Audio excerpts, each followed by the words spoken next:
Coming up, the latest from the tornado disaster zone in western Kentucky. Dedicated to eastern and southern Kentucky, this is WYMT Mountain News at 11.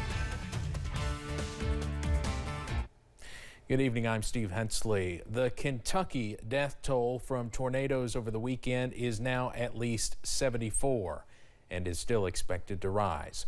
Many in western parts of the state have lost everything. In Mayfield, the downtown business district took a direct hit. Chad Hedrick met with a business owner whose place was wiped away. This pile of rubble that Tom Winter is walking around was once his fitness center in Mayfield. We started to open it right before COVID hit. Ended up putting the brakes on because of COVID and continued to work on the remodel and plan to launch this spring. And unfortunately, well, Mother Nature's not going to let us do that. Treadmills, medicine balls thrown around like toys, twisted among sheets of metal. The amazing power that the tornadoes have, you just don't, everybody thinks about it until you actually come and see your own personal property, and and we've moved these treadmills around tons of times, and we know how heavy these things are, and you just come and see the wrapped up around just a single pole is amazing. As significant as the damage is, thankfully, no one was inside.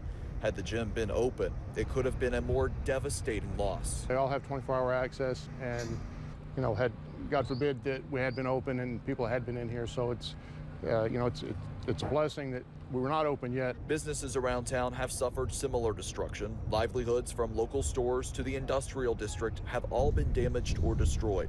The candle factory flattened with more than 100 people inside. But no matter how small or large, these businesses can recover, and there will come a day when Mayfield's downtown district is open for business again. We'll start getting the debris moved out and just try to stay positive and work for bigger and better. Mayfield, Chad Hedrick, WKYT. The governor says the number of homes and businesses damaged or destroyed is well over 1,000. That, of course, includes the candle factory that was leveled, killing 8 workers. One man who was in the potential path of one of the tornadoes this weekend says he's thankful to be home safe. Saturday morning, an early morning wake-up call sent Mike Kurtner, his wife, and dozens of other hotel guests in Berea scrambling to shelter in the basement of the hotel they were staying at. We went down the wrong set of steps and ended up outside, and it was just a ghostly calm. I mean, no movement, no air movement whatsoever. Literally the calm before the storm.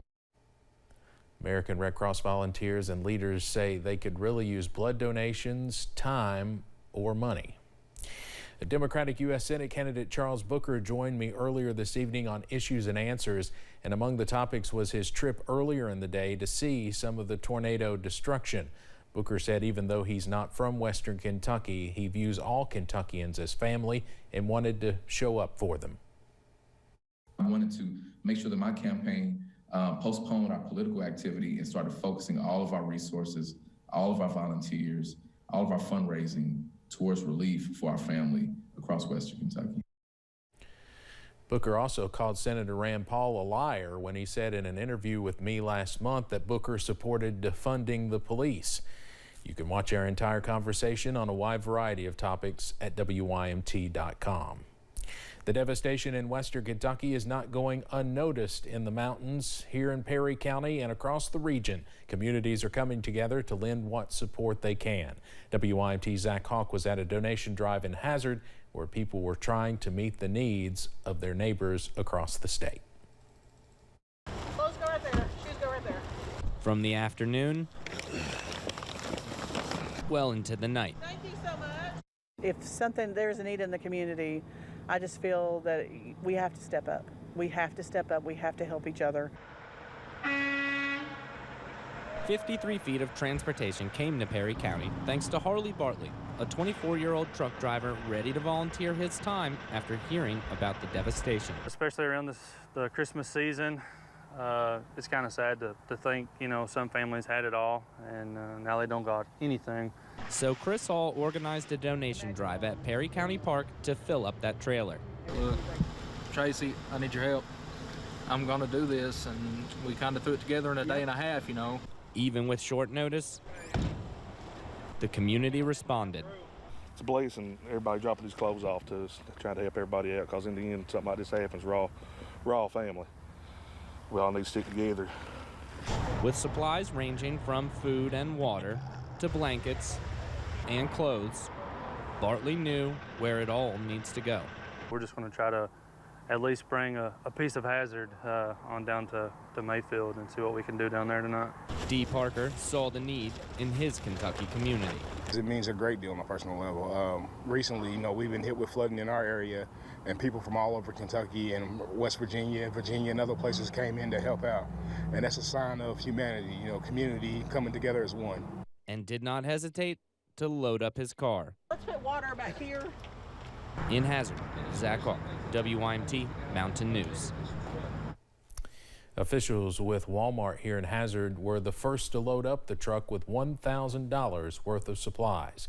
After the donation drive ended, Hall told us that organizers in Mayfield have shut off donations for the time being, so the supplies they gathered are now headed for Madisonville instead.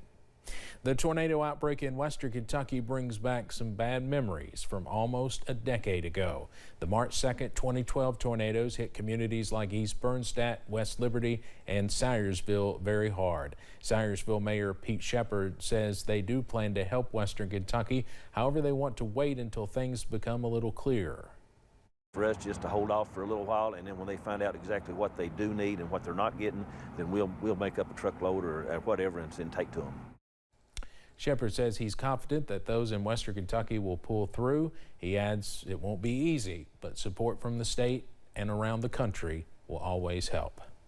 President Biden will travel to western Kentucky on Wednesday. The president released federal relief funding through a major disaster declaration for Kentucky yesterday.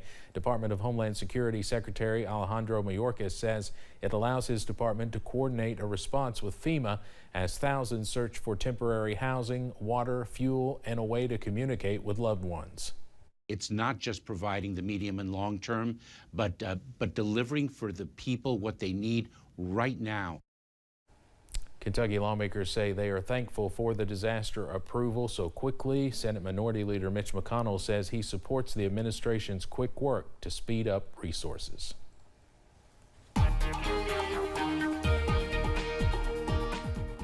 Thankfully, it's been a quiet day around not just the mountains today, but the entire Commonwealth in order to at least not add one more worry to those who are maybe getting relief efforts going out to West Kentucky. It's been a quiet day, and it looks to be a quiet night and another quiet 48 hours to come, thank goodness. I-64 camera at Moorhead showing, well, we had a pretty nice sunset around the region today, and we expect to see at least a couple of more before the week is out as we continue moving along towards our camera out at I-75 in Mount Vernon. Moving smoothly there on the interstate as well. We were a little bit above average today with those high temperatures in the mid to upper 50s. Nobody quite hit 60 in the region, though I think that changes over the next couple of days. Right now, Jackson's the warm spot at 47, but we already have some mid 30s and even some low 30s. And look at Monticello at 27 right now, meeting the overnight low already. Satellite and radar continuing to be a clean sweep. That's going to allow temperatures to fall tonight into the mid-30s, though a few upper 20s in those sheltered valleys, not out of the question. I'll have the latest on when some showers, though, could return to the forecast coming up in just a little bit. Steve? All right. Thank you very much, Evan. Foul play is suspected in the death of an elderly Letcher County woman. Troopers discovered the body of 82-year-old Lois Adams at a home on Trent Drive in Whitesburg. Adams was pronounced dead by the Letcher County Coroner's Office. An autopsy is scheduled. If you have any information about this, you should call the State Police Post in Hazard. The Perry Central JROTC is spreading some holiday cheer in Perry County. The JROTC organized an event where several organizations made donations to give out to those in need in the community. They were able to give out hygiene products, coats, gloves, food, and snacks. The JROTC was very excited with the turnout and the chance to help those in the area. Everybody's got a smile on their face. Everybody's talking to them, just having a conversation with them, helping them. Everybody's enjoying it. Everybody's, this is really good. I really believe that this is a good thing that we've done today. And we're going to continue doing this with more events like this. And one of those events they plan to do in the future is to help folks in Kentucky that have been affected by the recent tornado outbreak. A Shelby Valley sophomore is gaining attention after the Wildcats took on Johnson Central this weekend in the Mountain Classic. Now, not for a shot on the court, but for a shot posted on Facebook. When one of Johnson Central's players was injured at the end of the game, Collier Fuller wanted to help the only way he knew how, by praying. The sophomore hit a knee, joining the huddle to pray for his opponent, which soon became a photo shared hundreds of times. Fuller says the moment was not about the score, but sportsmanship. At the end of the game, no matter who's winning or losing, all the praise gets to go to God anyways. So, and that's just kind of the way I roll is praise Him through a win and praise Him through a loss, and just so good sportsmanship. Fuller said he does not want the attention placed on him. He was just stepping out in faith to say a prayer for an athlete in need. Coming up at 11, a House committee says former White House Chief of Staff Mark Meadows should be held in contempt of Congress. And Pinpoint Doppler's been getting a well-deserved break after a busy weekend. I'll have the latest on how long that looks to last on the way.